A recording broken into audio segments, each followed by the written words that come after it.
Hey guys, this week we're going to be talking about should we get rid of FIFA?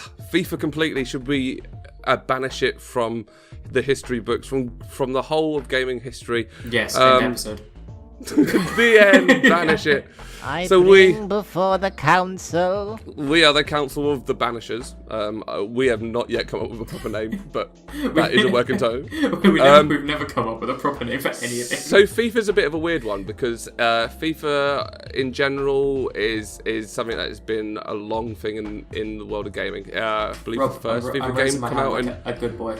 Well, hang on, I need to finish my bit. Now I'm holding it with 2 hands. I think the original game came out in 1994, so it's got a long history in gaming, but more so since I suppose 2010, 2011, it's been a bit of like the arsehole of the gaming world. So that's why we thought we'd bring it to the council and see whether we should get rid of it completely. Just be done with it. Just get it gone. Al, you were trying to say, buddy? Oh, that hurt my arm. I need a bit of clarification.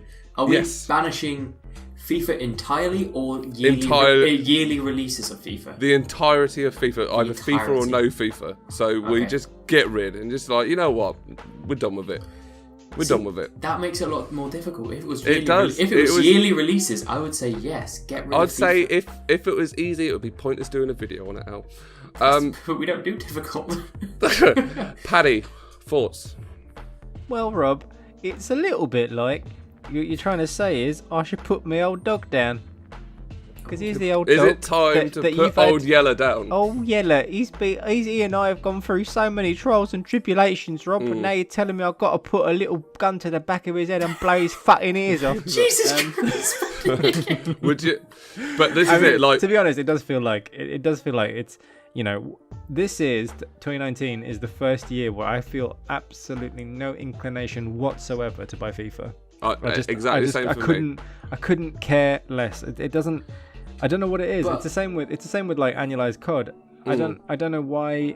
You know, I used to buy those, and I can't. I don't care. I think there's too many other good games out there. You always have to have FIFA in your library as a backup for anything. You got a load of mates around. You stick on FIFA. It's such an easy game. I've not had FIFA installed for about 5 months, and I am a better person for it. It's so good to have in the bank, have in the locker. Something you don't play that often. Or just ignore that, Al. You know, carry on. It's something you absolutely have, despite what I'm hearing. I'm Rob. I will say what I want to say, Rob. I will say my piece. But it's like, FIFA and COD, like they're both basically the exact same thing, just in different franchises. And I was going to say the exact same game, but it's different, isn't it? I suppose there's no real particular reason as to why now. I mean, it just doesn't feel like. It feels like it's reached a point where else can it go? Really, like it needs to change. It needs to be reinvented. If reached that point 3 years in. FIFA is just it's this ongoing whatever service, and if you wanna pay for like any upgrades or whatever every year, it costs you £10 or whatever, and it's just like I don't know. It costs you more than that. No, I know, but like but that's something they could do. I mean, they're making so much money with Ultimate Team, they don't need to, charge full price every year for something that just doesn't. I don't know. It feels like part of the past and not where we're going. Even though I hate where gaming is going right now, really, I don't know. It doesn't really work. It is the pinnacle of the games as a service, a bubble which is pretty much at its peak. And, you look at all the games coming out now, which are the new games as a service games. The new games as a, there's so many of them now that people just don't have enough time to play them. So, it's one of those things where people, you put out your single player games, you hammer them out, people will play it, finish the story, do a bit at the end stuff and move on to the next thing and brill. But like now they expect people to play a game for half a year, 2 years, and that to be the only game they play. And the problem with that is if people are doing that, then they don't have time to play on anything else. So the weird thing was that FIFA was that game for me. Because I've gone through my longest gaming slump ever. And normally I would have just played loads and loads of FIFA, but I turn back. I'm not interested. You just can't. You can't do it. No, I'm the same. I've bought. I mean, I've actually got the original FIFA. I've got like FIFA 94 down here, but I've, over the years, I did FIFA 94, FIFA 97, I did FIFA 99, and then like 2001, 2005, and then I was out for a few years, and then literally from 2009, I have bought every single, to my shame, every single FIFA. When I got to FIFA 12, it's the one and only time that loot boxes got me. I probably spent FIFA 12. I probably spent about 80 to 100 quid. I'd say altogether on the packs. You've changed, Rob. And I had a bunch of friends as well, and we all did the same. We were a bunch of mates. Everyone wanted the best team. I like a bunch of my mates, and the only way to do that really was to buy the packs. Yeah, and I got a few good packs, and I sold players, and I had the best team, and I felt great. And I really bought into it. And then, as you realise, Jesus Christ, I spent 150 quid on that game.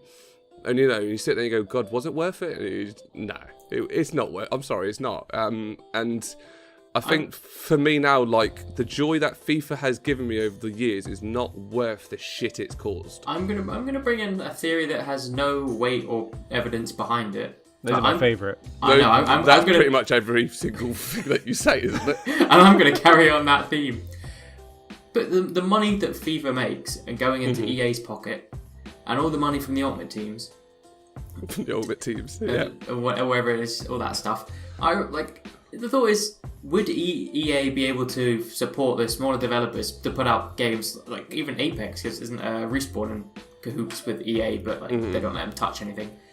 So rest assured, most of the money that is made from our team will go to the shareholders and the board members. But That's where it goes. But if FIFA didn't make that so much of the money for EA every single year, would they have the funds available to support the EA titles? No, unfortunately, what would happen is they'll be forced to make really good games.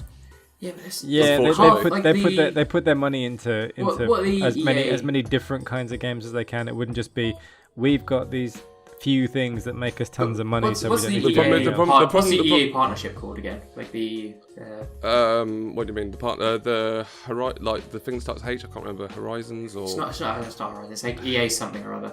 Oh, what, like EA Originals? EA Originals. There we go. That's it. And like what Unravel's come from it. A Way Out's come from it. Yeah, they talk about that though. Apex we've had 2 games? Because Unravel, we've had 2 Unravels and A Way Out. And they could be funding 2 brothers. The thing is, that was alright. They could be funding they could be funding so many games off what they're making. If EA didn't have FIFA in its back pocket doing all that, would they have been able to allow those small developers to make they those wouldn't games have had they wouldn't have had any other choice but to do that. The problem that you've got, Al, the real problem that you've got is that FIFA and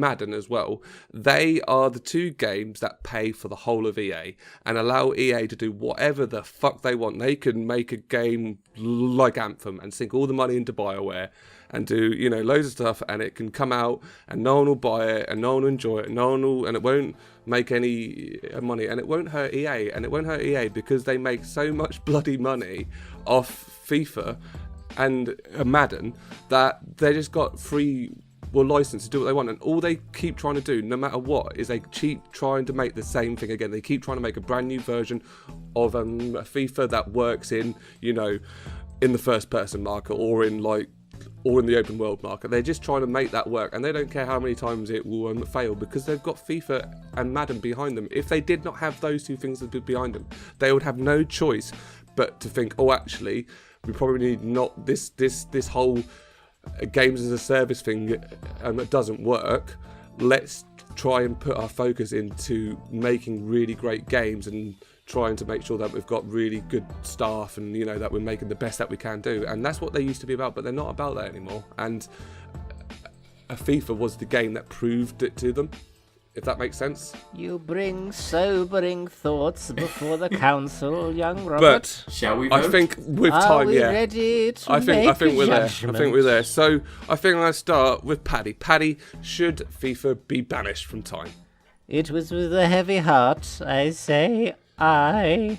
Oh, there's an I, and Alistair. I have convinced myself, so nay. Nay. Oh, it's me again to decide and vote twice in a row.